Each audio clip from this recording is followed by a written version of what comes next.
vamos a dar inicio a nuestro análisis de este 2 de abril del año 2014. Quisiera tocar en el plano internacional una actualización sobre el tema de Ucrania, porque se está poniendo muy complicado. Quisiera también plantear un poco la importancia de esta celebración del centenario de Octavio Paz, que ha tenido una repercusión bastante interesante. Y quisiera hablar un poco de unas ideas en el orden político que vino a plantear una doctora holandesa aquí a la universidad y que me parece que cuando menos estas ideas son importantes para ubicar la realidad en la que vivimos. Sobre el tema de Ucrania, Francisco Besteira, que es un periodista que maneja normalmente el análisis de los temas internacionales, escribió en el periódico El País, donde colabora, que Putin, como el piloto del avión Boeing 777 perdido, apagó su radiocomunicador y nadie sabe lo que tiene planeado hacer. Y dice Besteira, esto es verdaderamente inquietante. Los mensajes de alarma, dice, las veladas amenazas de Estados Unidos, las tímidas sanciones de la Comunidad Europea contra Putin, parecen rebotar contra la fría coraza del exdictador de la Contora. La Contora es la KGB, era el término coloquial con el que en Rusia se referían a esta institución. El presidente Obama, por su parte, pareciera tener más interés por los temas del Asia-Pacífico que por Europa, aunque la anexión de Crimea ha cambiado su actitud. De hecho, el tema de la anexión de Crimea es el comentario que uno encuentra en las estaciones internacionales de televisión, es lo que está apareciendo en las revistas especializadas y hasta en las no especializadas. Revistas como Stern o Der Spiegel en Alemania están haciendo todo un despliegue de información al respecto, porque sin duda el paralelismo entre la anexión de Crimea y la anexión de Checoslovaquia antes de la Segunda Guerra Mundial ha surgido independientemente de cualquier otra realidad. Las personas, los conocedores, saben que Hitler invadía de facto territorios y esto mientras se iba preparando para la guerra. Varias caricaturas en el medio ambiente, tanto nacional como internacional, han salido en este sentido, pero desde luego este es un problema que puede derivar en cosas muy graves. A la vista del nuevo desorden de Europa Oriental, se entiende la observación del presidente ruso en el sentido de que la implosión de la Unión Soviética constituyó, dice Putin, la mayor catástrofe geopolítica del siglo XX. Putin tiene una explicación para esto y la explicación tiene muchos elementos ciertos. La Guerra Fría, en estos 40 años que se prolongó en el mundo, creó toda una serie de condiciones políticas en las que el factor más importante que manejaban los dos bandos contendientes era el de establecer equilibrios de tal manera que el de enfrente nunca se sintiera con ventaja para poder hacer algo que pusiera en riesgo el concepto de la Guerra Fría. Desaparecida la Unión Soviética, evidentemente todos los factores que estaban recargados sobre la Unión Soviética se desmoronaron. Se desmoronó la propia Unión Soviética y comenzaron a aparecer pequeños estados que durante años habían estado peleando por su independencia, la recuperaron para encontrarse con que no es lo mismo pelear por la independencia teniendo resueltos los problemas de subsistencia que se los daba Rusia, a tener la independencia pero no tener estos factores de supervivencia y encontrarse de repente con que las cosas comenzaban a derivar por terrenos de crisis. Para Putin, el tema del desorden oriental es el resultado de la pérdida de una rectoría sobre estos países. Y ahí pudiéramos decir que tiene razón, pero no.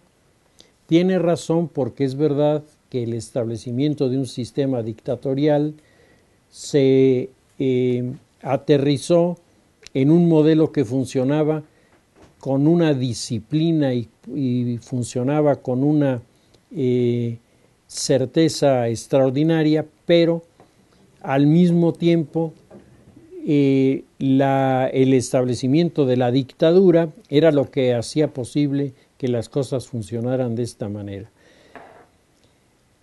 Pero es verdad, en la medida en la que se retira el elemento que le daba el equilibrio y la estabilidad a estos países, el asunto se deteriora terriblemente. Hay que destacar que uno de los casos más serios que se presentan una vez demolido el bloque de la antigua Unión Soviética es el tema de los Balcanes.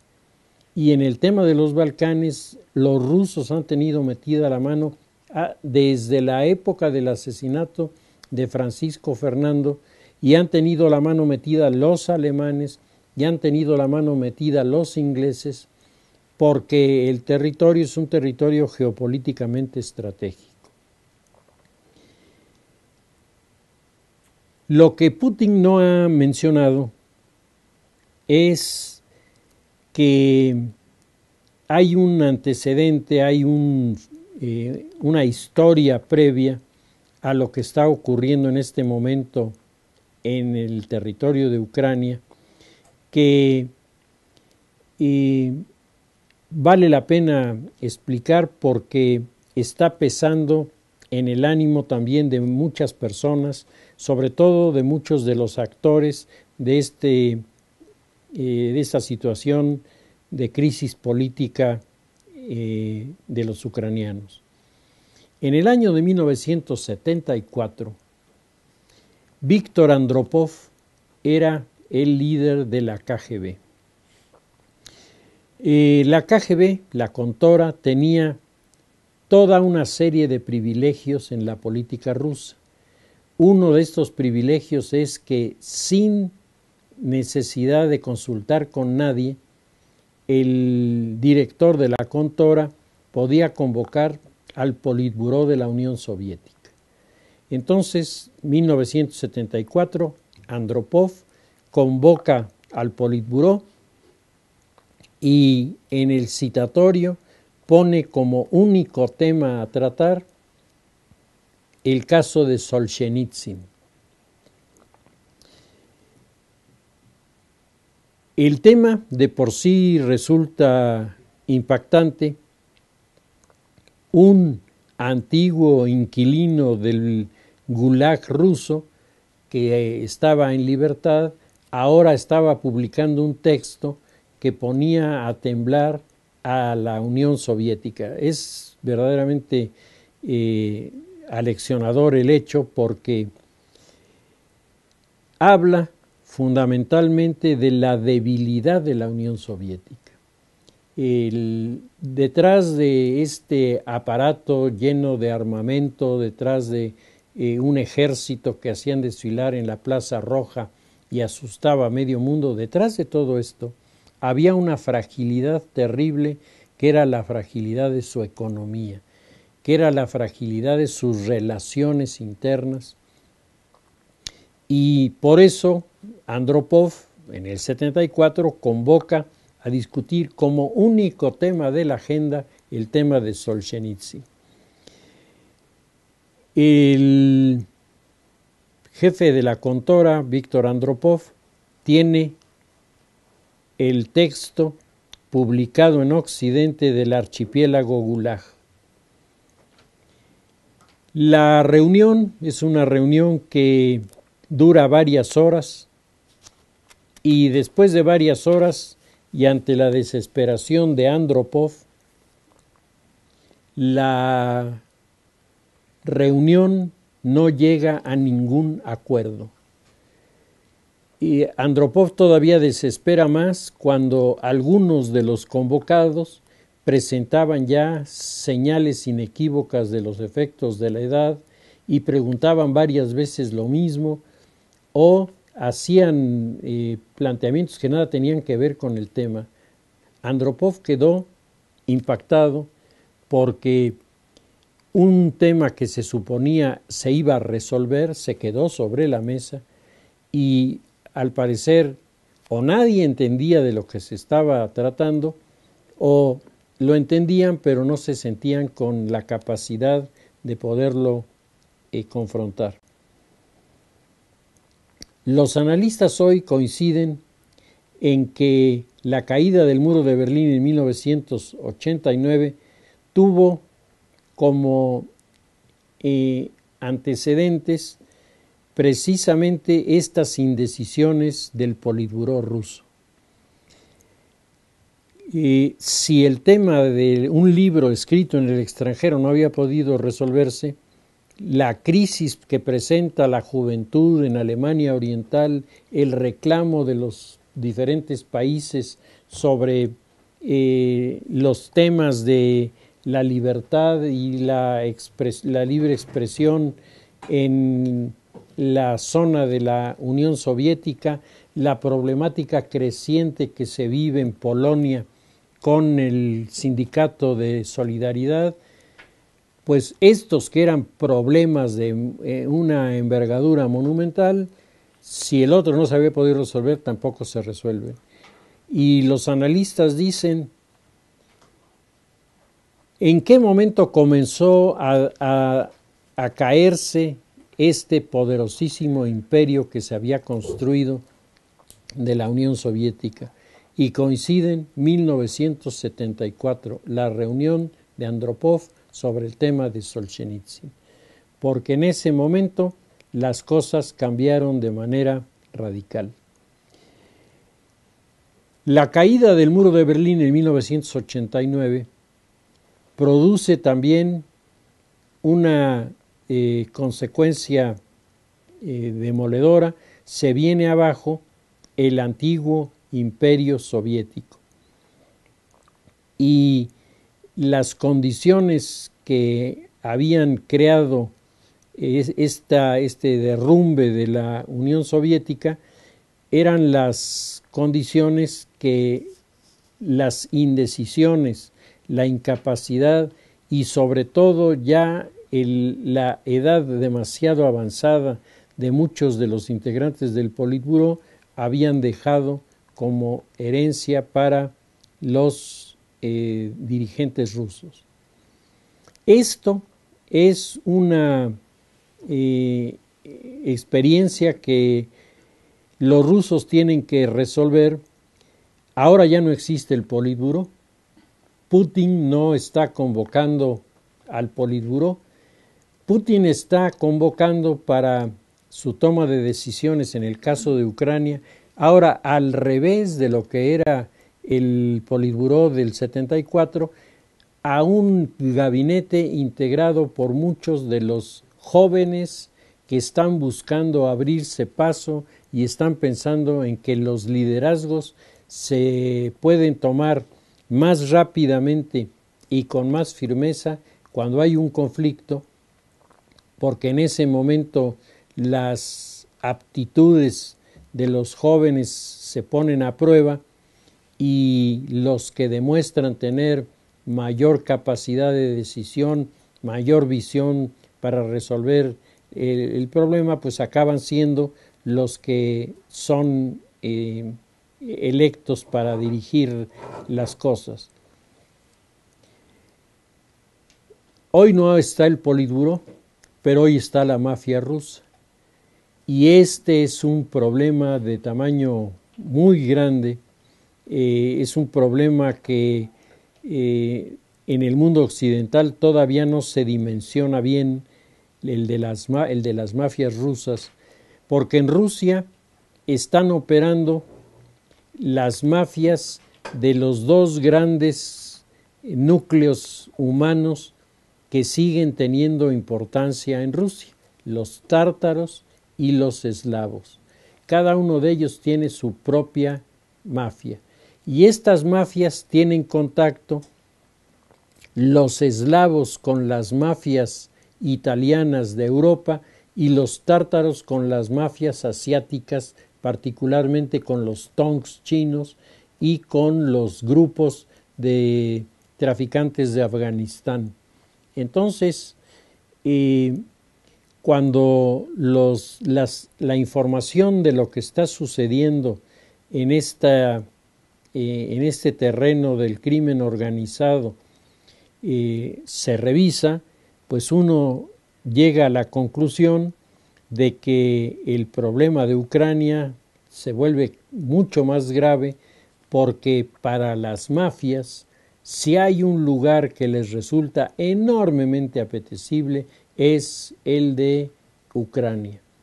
Y si ellos lograran establecerse ahí, pues para ellos es la lotería, porque además se la sacaron sin haber jugado.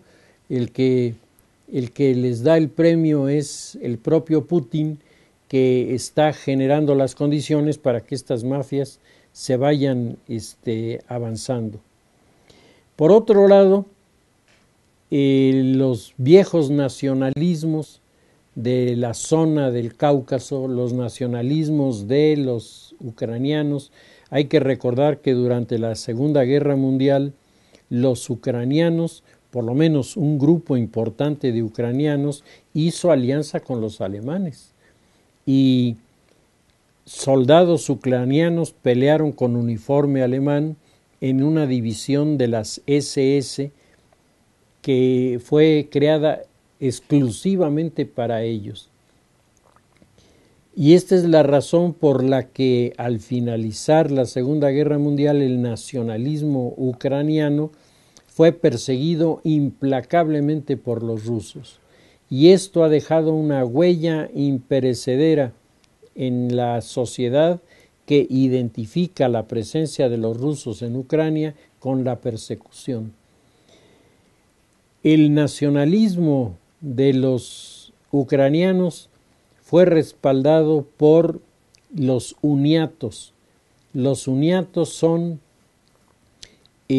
uno de los ritos católicos que fueron fundados por los jesuitas a partir del siglo XVIII. Este rito está pensado para atraer una comunidad que era identificada con la Iglesia Ortodoxa rusa. Por lo tanto, los sacerdotes, como los sacerdotes de la Iglesia Ortodoxa, se pueden casar y el punto de diferencia con la Iglesia Ortodoxa, pues evidentemente es la aceptación del Papa, pero por otro lado, el que los jesuitas se encargaron de organizar sus estudios teológicos. Entonces, a diferencia de la Iglesia Ortodoxa rusa, que es terriblemente deficiente en lo que se refiere a su formación de teología, porque no tienen teólogos propios, los uniatos tienen teólogos propios y tienen además, digamos, la bibliografía que los jesuitas les dejaron, que eso les da un fortalecimiento importante. Este movimiento de los uniatos es un movimiento que simpatizó mucho más con los alemanes que con los rusos. Y al término de la guerra, varios de los personajes que tuvieron un papel importante con los alemanes tuvieron que huir. Algunos de ellos se refugiaron en América, y de los que se refugiaron, algunos se dedicaron a recaudar fondos para ayudar a los uniatos. Entonces se comenzó a crear una corriente de recursos que fluían hacia Roma, y desde Roma, a través del Instituto Rusicum, se pensaba mandarlo a los uniatos en Ucrania para hacerle frente a los rusos. Es importante señalar que el Papa Juan Pablo II no estuvo de acuerdo con este modelo, y les llamó la atención a los uniatos que estaban haciendo la recolección, estaban comprando armas, estaban intentando preparar un alzamiento en contra de los rusos. Como los uniatos continuaron con su camino, entonces lo que el Papa Juan Pablo II hizo fue, y esto es el final de una institución nacida en la época de la Revolución Rusa, nacida en 1918, el Rusicum. El Papa Juan Pablo II disuelve el Rusicum, y el edificio, que está allí todavía, lo dedica a escuela de idiomas para misioneros. Entonces sacó del área de influencia a los uniatos, y esto ha hecho que los uniatos se vuelvan todavía más radicales. Esta explicación resulta importante porque estos son los grupos que están apoyando el nacionalismo que se opone a Putin. Entonces, Putin tiene el problema de las mafias, y los otros tienen el problema del nacionalismo radical. Es como estar jugando con un cerillo en un lugar lleno de tanques de gasolina, en donde con cualquier equivocación el asunto sale volando por todos lados. El geopolítico europeo Alexandre Dugin, que es un teórico antioccidentalista, está empeñado en rehacer la cartografía de Europa, y para ello lo que piensa es en modificar el escenario del Cáucaso aprovechando estas circunstancias. Dugin piensa revivir los poderes fácticos en la nueva Rusia, y para esto se ha convertido en el asesor principal de Putin. Si ustedes recuerdan, habíamos comentado que el principal objetivo de Putin era geopolítico, mucho más que meramente militar o meramente económico. El asunto revestía una visión mucho más amplia. Y esto es lo que está ocurriendo en este momento. Putin está siendo presionado por Dugin y por sus seguidores. Detrás del grupo de Putin del grupo de Dugin se están alineando los integrantes de la sociedad secreta Pamiat, que es una sociedad ultranacionalista paneslavista que parece sacada de una novela de principios del siglo XX. Y por otro lado, pues están los seguidores de los uniatos, que también están tremendamente acelerados. Y Putin regresamos al principio de nuestra explicación, como el piloto del avión perdido cortó su comunicación con la comunidad europea y nadie sabe qué está pensando hacer. Entonces, los analistas políticos dicen que no son buenas las señales de tensión y de indecisión que se están viendo en este momento, porque Putin lo mismo puede entrar en un estado de depresión al darse cuenta de que lo están empujando y de que de hecho el proyecto que están manejando no es el suyo sino el de sus asesores, y puede renunciar o abandonar el proyecto, o al revés, entusiasmado porque ve que tiene el apoyo, dice ahora o nunca, y entonces sí, nos vamos a ver en un problema de muy buen tamaño. Dejamos el tema de Ucrania, decía, y quisiera yo aprovechar para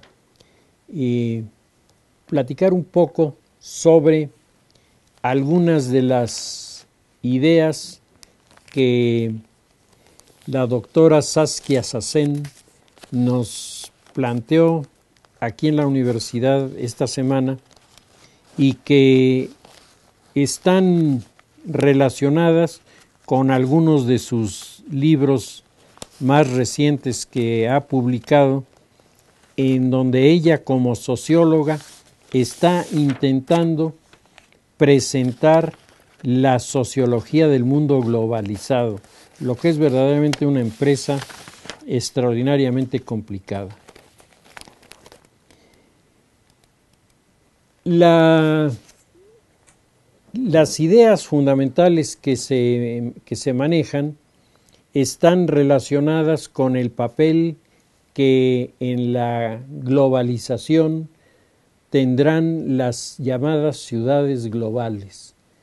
Y junto con el tema de las ciudades globales se está planteando el tema de la soberanía.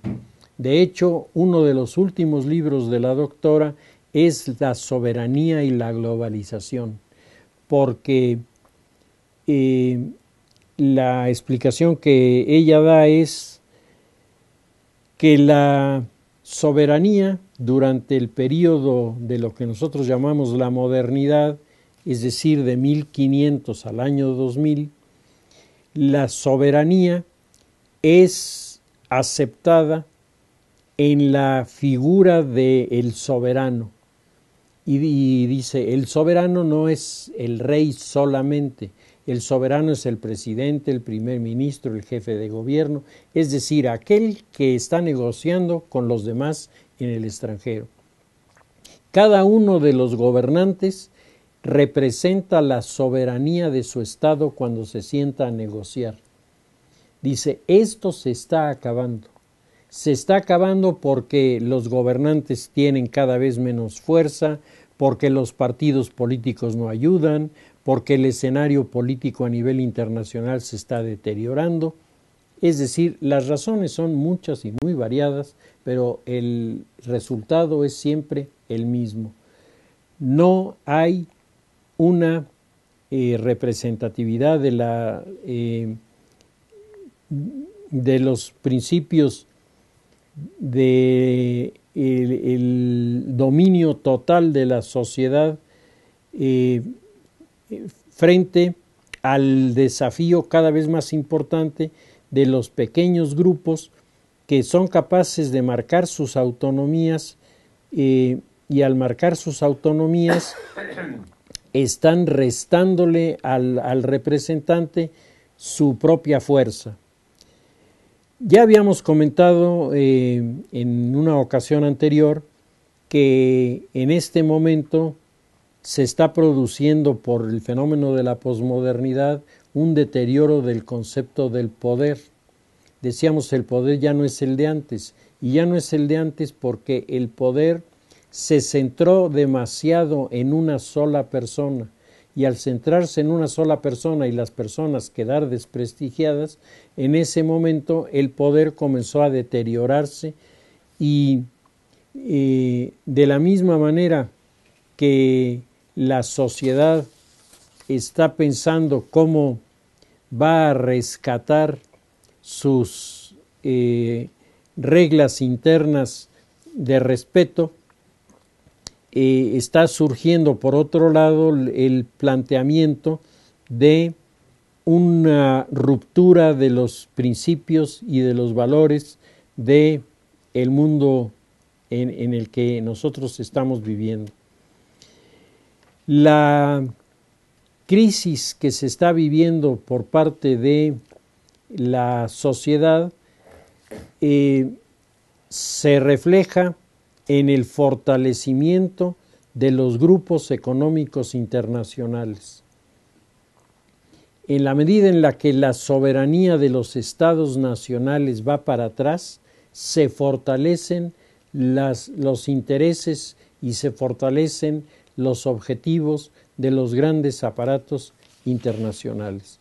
Grandes aparatos internacionales que manejan dos áreas de la economía que son totalmente diferentes en sus efectos y sobre todo en su contenido. Por un lado está el manejo de todo lo que significa productividad, las industrias, el crecimiento de las sociedades con su trabajo. Esa es una economía que se maneja con dinero que existe. La otra es la economía de la especulación. La economía de la especulación en donde se hacen muchas maniobras de tipo especulativo que utilizan un dinero que no existe y que puede producir en sus maniobras desequilibrios con consecuencias desastrosas para las economías de los estados nacionales. El crecimiento de este manejo de las economías nos está hablando de una fórmula en la que las sociedades, en un lapso de tiempo que la autora supone no será muy largo, comenzarán a derivar a incursionar en los terrenos de la economía y van a ser seducidos la mayoría porque hay elementos para entusiasmar a muchos en el crecimiento de la economía que, siendo vista desde la perspectiva neoliberal, tendrá las características del neoliberalismo, generará riqueza, en algunos casos muchísima riqueza, pero esa riqueza nunca se repartirá, quedará concentrada solamente en unas cuantas personas.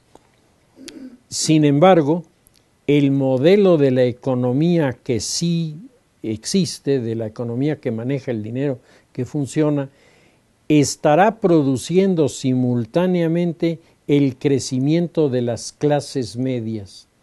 Y las clases medias son las que comienzan a expandirse, comienzan a crecer y son las que parecieran estar llamadas a tomar en la mano, a asumir la responsabilidad de tomar un liderazgo en la sociedad. Pero históricamente las clases medias nunca lo han hecho. Las clases medias que llamamos la clase media alta, está tan beneficiada por los recursos de la economía que no siente la necesidad de hacer nada. Es más, le preocupa ponerse a hacer otras cosas porque puede perder lo que ya tiene. La clase media baja está tan preocupada por su supervivencia que no alcanza a dimensionar poder hacer algo, y por otro lado su propio subdesarrollo, sobre todo intelectual en educación, hace que primero le resulte difícil entender el escenario y segundo, le resulte todavía más difícil tener alguna idea de cómo resolverlo. ¿Cuáles son entonces las clases medias que quedan? La media, los que tienen preparación, tienen estudios. La clase media es la que está formada normalmente por los profesionistas, por la gente que ha salido de la universidad, por los empresarios jóvenes, está representada por todos los sectores que están pujando para crecer, que se dan cuenta de que hay cosas que son benéficas en el entorno, que ayudan, pero se dan cuenta también de los grandes agujeros, se dan cuenta de las deficiencias que hay y no solamente son conscientes de que existen, sino para ellos resulta un reto desde el punto de vista de su ética para confrontar este problema. Entonces, lo que está ocurriendo parcialmente ya, dice la doctora Sassen, es que estas clases medias están reclamando para sí la defensa precisamente de la soberanía de los países.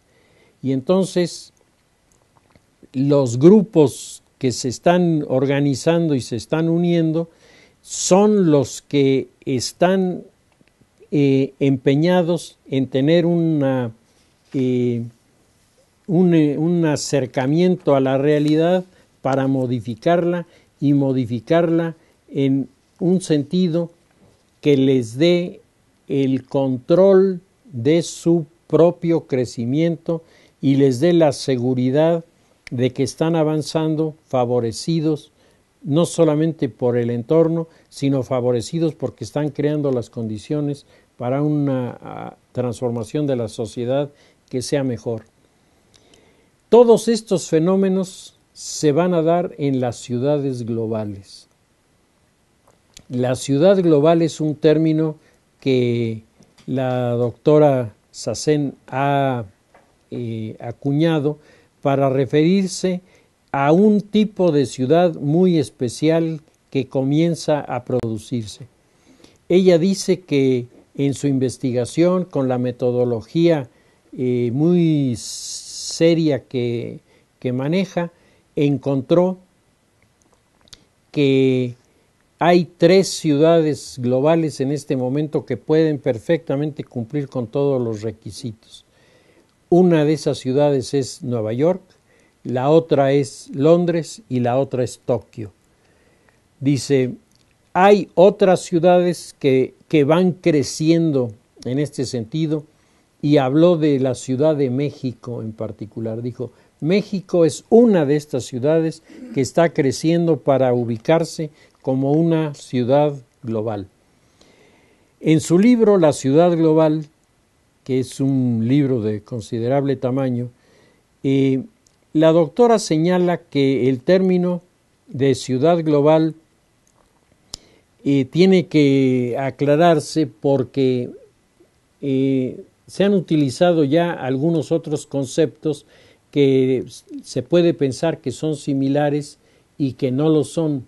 Dice, por ejemplo, en el periodo de la Guerra Fría se utilizaba el concepto de international cities, ciudades internacionales. Dice, pero las ciudades internacionales eran las ciudades como Jerusalén, que estaba bajo un régimen internacional especial, eran ciudades como Tánger, eran ciudades que tenían un protocolo especial para su funcionamiento. Dice, y eso no es la ciudad global, la ciudad global es otra cosa. Después dice Braudel, un sociólogo que también trabaja sobre el tema de posmodernidad en las ciudades, a partir de 1984 acuñó el concepto World Cities, es decir, ciudades del mundo o supervillas. Dice, este es un concepto de Braudel, es un concepto que él acuñó y que tiene unas características que no son los de la ciudad global. Él más bien se está refiriendo a ciudades que comienzan a abrirse al tráfico y a la interrelación con el resto del mundo. Castells, en ese monumental libro que publica sobre las nuevas reglas de la informática, Castells dice en 1989 que el concepto que va a definir a la ciudad en el futuro es Informational City, es decir, la ciudad de la información, y dice, aunque tiene razón en sus argumentos, se queda solo en uno de ellos y le faltan, como le faltaron a Braudel, otros más. Entonces ella explica, la ciudad global es una realidad compleja, es decir, es la suma de muchos factores que se organizan para interacción y mayor proyección. Es compleja pero incompleta. Es decir, no hay ninguna sociedad ni ninguna ciudad que pueda considerarse que ya está definitivamente estructurada. Por eso es que algunas ciudades se convertirán en ciudades globales y otras que en este momento son ciudades globales, si no conservan las características, simplemente quedarán hechas a un lado. Hoy, sobre todo en Asia, hay muchas de las World Cities que se han convertido en ciudades globales. Ciudades como Singapur, Hong Kong, Shanghai, son lo que se llamaba en la época de la Guerra Fría International Cities, son lo que se llama después World Cities, y hoy se han convertido en ciudades globales. Estas ciudades globales van creciendo en forma importante en la medida en la que se van dando en ellas características que las identifican con el proyecto de esta visión de ciudad. Las ciudades globales son ciudades en donde se desarrolla a su máxima expresión la conectividad. Es decir, las ciudades globales son aquellas que están planeando y están llevando a cabo proyectos para acercarse a los demás. La ciudad global es la ciudad en donde siempre se estará pensando por los empresarios, por los gobiernos, por los partidos, por los ciudadanos, en de qué manera me podré acercar más a los demás. Me podré acercar más desde el punto de vista social, cultural, económico, político. Entonces la conectividad será la primera de estas características. Y las ciudades globales están relacionadas en esta intercomunicación de la que estábamos hablando, están fuertemente afectadas, están desarrolladas por las grandes empresas. Y la autora plantea que la dispersión de las grandes empresas hace que sus centros de dirección, sus centros de toma de decisiones, se vuelvan los lugares en donde se concentran las conexiones, es decir, a donde la conectividad alcanza su máxima expresión, es precisamente en estos centros de las grandes empresas que están repartidas por el mundo, pero tienen un lugar en donde se toman las decisiones. Estas decisiones que se toman en los centros operativos tienen efectos transversales en las otras ciudades, es decir, lo que se decide en una se tiene que aceptar en las demás, y entonces la toma de una decisión afecta a muchas ciudades y va a tener repercusión en lo que suceda en esas ciudades. El propio lenguaje hace ver que el tema Estado-Nación queda relegado. La negociación es entre ciudades, la negociación no es entre países, la negociación es entre las ciudades. Y se relacionarán más las ciudades en la medida en la que tengan más conectividad.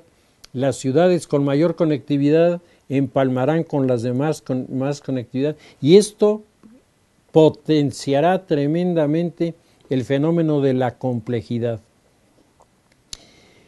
En segundo lugar, las funciones de la conectividad se vuelven tan complejas que las grandes multinacionales deciden absorberlas, porque dejarlas fuera, encargadas a alguien que las maneje, rebasa los marcos de control del trabajo.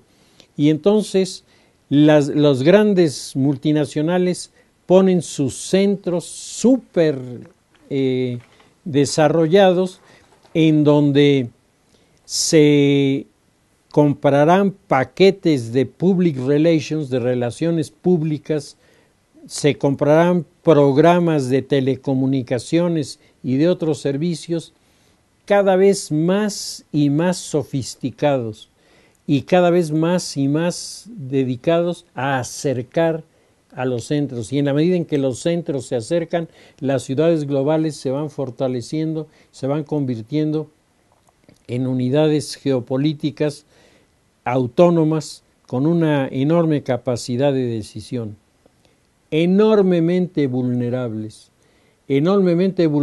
porque los hackers van a estar allí pendientes de lo que están haciendo los grandes corporativos, y van a estar sustrayendo información y van a estar creando divergencias entre los grandes centros operativos. Pero este es el futuro que se imagina. Ser una ciudad global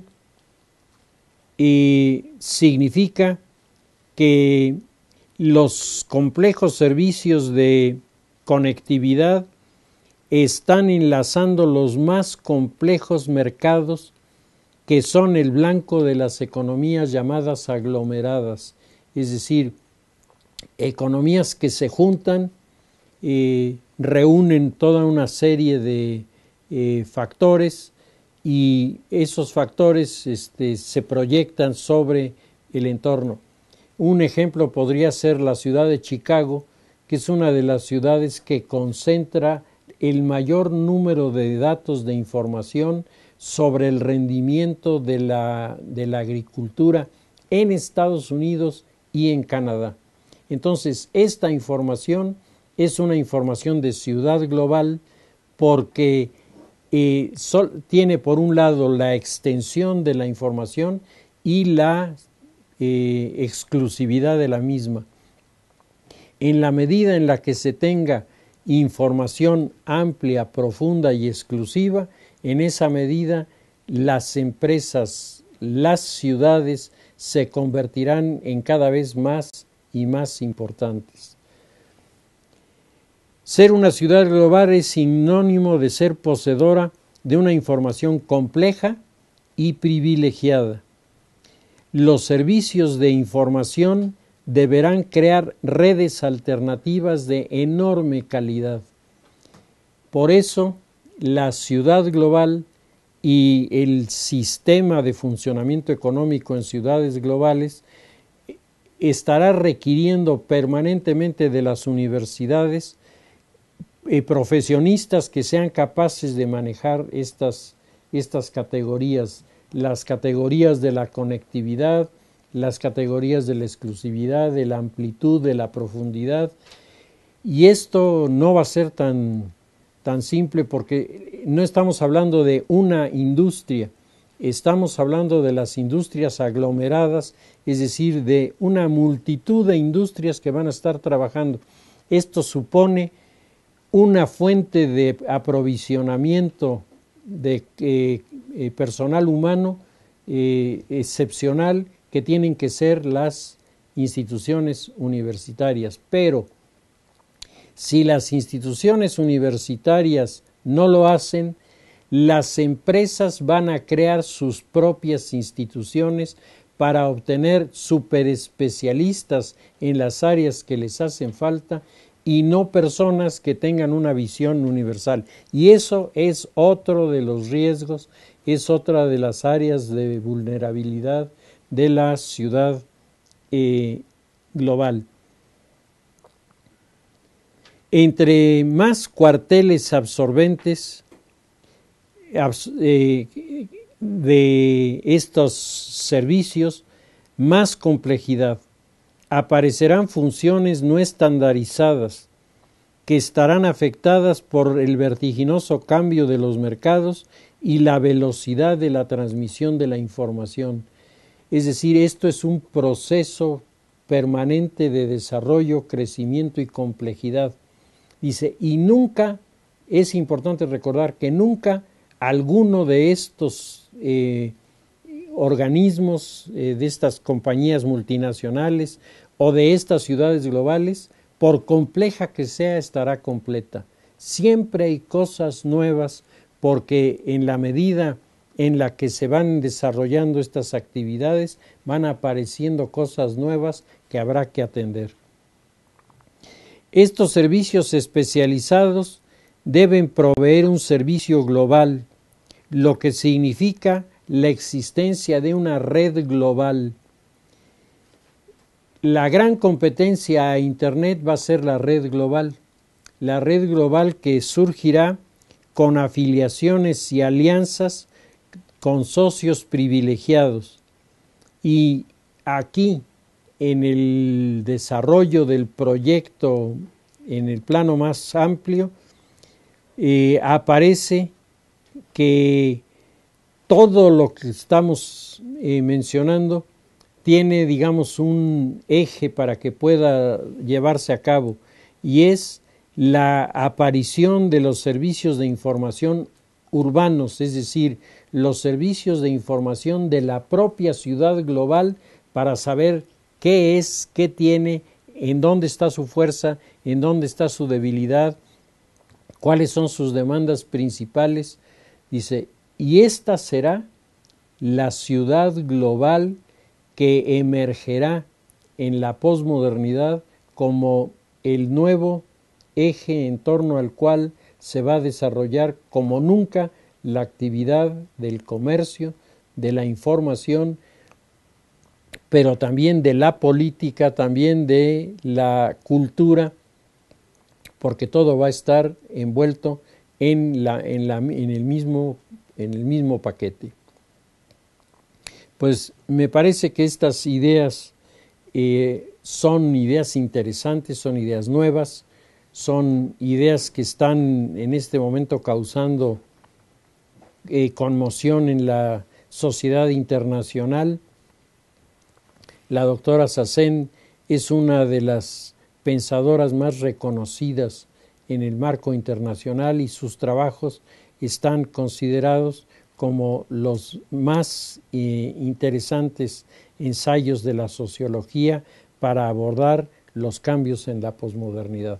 Entonces creo que el tema es un tema que da para mucho más, pero con esta introducción creo que tenemos una semblanza de lo que el proyecto de la ciudad global está representando en este momento. Si les parece, lo dejamos ahí. Continuaremos nuestro análisis la próxima semana.